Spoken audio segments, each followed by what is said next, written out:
My buttons sometimes clink on the metal chair arms, but I can use that for emphasis sometimes.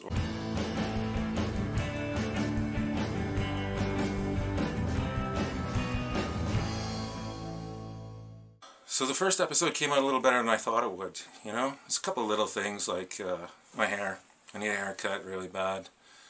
I look like one of those crazy sidekicks from an 80s movie. You know, something out of Weird Science. My buttons sometimes clink on the metal chair, but I don't know what to do about that. Maybe I'll put some armrests on it. I don't want to put masking tape on the buttons in case you guys see that, and that'll look strange. Strange indeed. And the format's okay. It's a little bit like One Time at Band Camp, you know. I don't know, maybe that's what it's going to be unofficially, is One Time at Band Camp show. Anyway, I got a lot I want to talk about this one, so I better get started on it so I can try and push it under 15 or 10 minutes. When I was a little kid, I was completely obsessed with history. I mean, I was nuts about it. You know, everything from especially like medieval knights and ancient Egypt and pirates and treasure. You know, I remember my mom, she got tickets to go visit this touring Tutankhamun exhibit that was happening down in Toronto.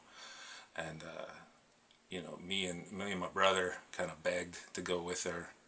And she didn't have tickets for us. And it was more of a kind of a fancy affair than anything else, you know. It was an evening thing where you needed reservations to go in and see this Tutankhamun thing. But anyway, there was a lot of things to do in Toronto about him at that time, and this happened.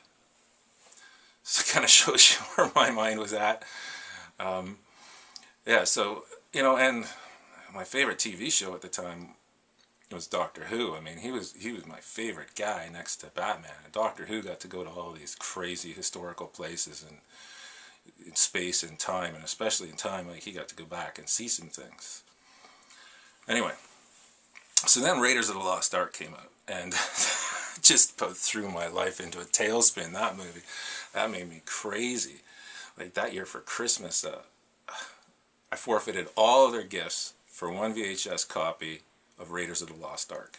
And you know, back then a VHS tape cost about $80 new, which is probably about $200 in today's movie. So it was no laughing matter, you know. And I got this videotape for Christmas, and I collected every single Raiders of the Lost Ark thing I could, and I carefully arranged them around my desk. I started calling my bedroom my museum. I referred to, I got to go to my museum to go to bed. You know, and I tried to convince other people to do that, and then I don't think many of them were having it. So anyway, yeah, I think I even built like a I had a tinfoil Ark of the Covenant for a little while. I made my friends dress like Egyptians and carry this thing around. So that kind of had me. I wanted to be an archaeologist when I grew up. I wanted to be a proper treasure hunter archaeologist. You know, I saved my allowance for a full year, and in the back of this Radio Shack catalog, you get a metal detector. Again, something really crazy expensive. So I bought this metal detector, and you know, the photo in the catalog had this giant hoard of gold and jewels, and you know, if you get this metal detector, you're going to be a treasure hunter and you're going to be rich. So finally, took a year. I saved my allowance, went down to the beach. First day I got it, metal detected like crazy. And I must have done that for about 4 or 5 days in a row, just in the rain. I remember one day. And altogether, I think I got about 85 cents and a toe ring, a little metal ring that was probably from a toe. And right around the same time, this book came out. It's called Mysteries, Monsters, and Untold Secrets by George Laycock. And look at how worn it is. I must have read this about 100 times back then. You know, my mom got it from one of those scholastic book club things where the teachers would send home a little newsprint thing, and your mom would check off what books you want and put a check in and send it to... I digress. This is too much information. Anyway, that book came out. Chapter 7 was called The Mystery of Oak Island. Soon after, there used to be a show on public access that Leonard Nimoy used to host called In Search Of. And they had an episode on Oak Island. And that story just about drove me crazy. So, you know, I know there's people that haven't heard of Oak Island. I thought everybody had, obviously, but I ran into somebody last week who hadn't. In a nutshell, in 1795, this kid was rowing his boat around and took a little rest stop on an island in Nova Scotia. And he's resting on an oak tree, and he looks up, and there's a giant rusted pulley above him. And the ground's kind of indented. So he goes and gets some friends, and they start digging. They think there's probably something there. They get to 10 feet down, there's a layer of oak logs. And then they go another 10 feet, there's another layer of oak logs, and they dig those up. And then they keep going. They hit 90 feet, and there's a stone with like a strange, I don't know what you call it, a cipher, or just a code on it.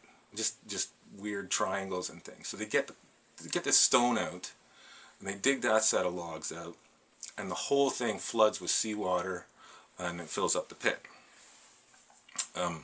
So yeah, the pit's full of water.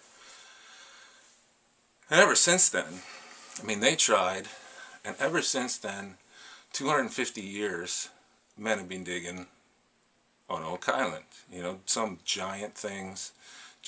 One guy just bulldozed everything looking for it.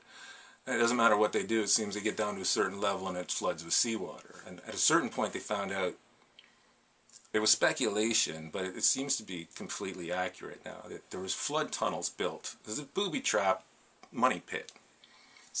These flood tunnels that were lined with coconut fiber, and there's no coconut in Nova Scotia, and the nearest coconut is down in the Caribbean. So anyway, 250 years people have been digging on this island looking for a treasure that nobody is even sure exists, but why would you build these oak platforms going down 90 feet with a stone cipher and a booby trap? So anyway, back to the point of this video. I've been watching this show called The Curse of Oak Island, and I'm glad they're still at it. I'm really, really happy these guys are still at it. And it's two brothers, bought most of the island, Rick and Marty, and they got a partner named Craig. And the engineering feats these guys do, I mean, the pumps and drills, and they've barricaded off coves, and they've drained swamps. Whether it's real or not at this point doesn't even matter. It's just the engineering in itself almost makes the show worth watching, you know? And at a certain point, they had to hire, you know, Nova Scotia said, you can't just go digging. This island's already Swiss cheese, but there's important historical things. You can't just decimate the island digging for treasure. So they had to hire an archaeologist. The archaeologist, that's what I wanted to be when I grew up, was an archaeologist. I mean, being an archaeologist on Oak Island would have been my dream job. I would have fainted. Anyway, so they get this archaeologist on, Leonard, and you can tell he thinks they're quacks. He thinks what most archaeologists think is that there's nothing on this island. All these treasure hunters are just bonkers, and I know it's almost a waste of time, but he's got to be there to make sure that they excavate properly. My favorite, you know, the narrator's a bit of a weirdo too. He's kind of like, you know, at the end of every episode he goes, next episode they get closer to the treasure. Are they going to find it? And you realize you're on season 2 and there's 9 seasons, so they're not finding anything if you're on season 2 in the next episode. It's just not going to happen. But anyway, the archaeologist Leonard was one of my favorite moments in this show. Is in about season 3, the guy cracks. He's had all of this nonsense. He didn't really believe in it. It wasn't a thing. And then they're excavating this cove, and they find this, what do you call it, like a causeway, a ship's causeway, to like offload a boat, and it dates to like 1750 or something like that. And you can see his brain just crack, and he just starts laughing. And that's kind of when he converts. After that, he's an enthusiast of this show. But you think, I mean, when you watch it, and they're digging these boreholes and these pits and these tunnels non-stop, you go, they're never going to find anything there, they're never going to find anything there. And then from 160 feet down in the ground, they pull out a sole of a boot, and they go in and get it carbon dated, and it dates to like the 1400s. Everybody's like, what's going on? And then they're finding like brooches from the 1500s and things from the 1400s. So, anyway, I don't know if that's your kind of thing. It's funny. It's it's entertaining. You know, metal detector guy is really good. I wish I had my detector still. Well, my detector is a piece of garbage compared to what this guy has. This guy has metal detectors with saucers about this big around, and he's pulling up brooches from the 1500s and gold nails, and it's crazy. And then they go and they drain this swamp. I'm going, there's nothing in a swamp. You're looking for a money pit. You found kind of where you think the original money pit was, because it's been lost over the years, but why are you draining a swamp? Sure enough, they drain a swamp, and there's like a medieval road underneath it, and they're finding oxen, what do you call it, like horseshoes for oxen and things like that. So anyway, God bless these men, you know, I hope they keep going.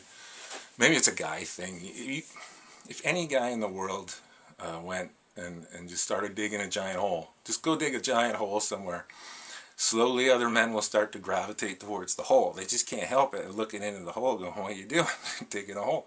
Makes a lot of sense, you know. Men digging holes.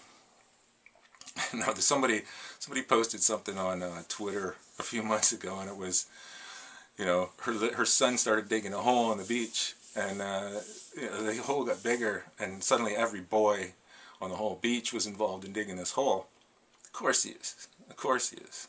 Of course they are. You know, like, why wouldn't you? There's something down there. Maybe there's something down there. Anyway, so that's my little history archaeology story. I thought it was going to be longer, but I kind of blew through it, you know. I covered a lot of ground. Did I tell you about the aluminum Ark of the Covenant that I built? Jesus. Pirates, gold. I was in London, England, and I dragged my friend Kristi. I dragged her over to a place called Wapping. There was nothing much going on in London, in this area of London. It's pretty quiet, but it was where they hung Captain Kidd, and I had to see that. As a grown man, I had to see where they hung Captain Kidd, and you know why?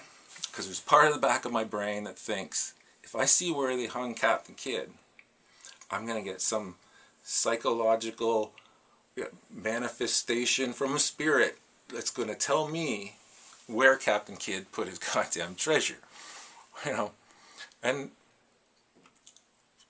one of the great shows with this is it's so hopeful. You know, it doesn't matter how many holes they dig. They always think that the next one is going to be the hole. You know, it'll be the hole. And every time their spirits are down, there's one more thing to keep them going. So they find one more thing that, you know, this dates to 1584. They're like, oh my God, what's going on? So, you know, it hasn't broken their spirits. I hope in this lifetime, I really hope that, and maybe that's what we all are looking for, you know. I hope in this lifetime that everybody is walking a beach and finds a pirate coin, you know, or metaphorically so, you know. If your grandpa was walking the beach and found a pirate coin on the beach, that's it. That's your life story right there. You've got something. You've got a pirate coin. Yeah, I think that's important. Find your pirate coin. Dig a hole.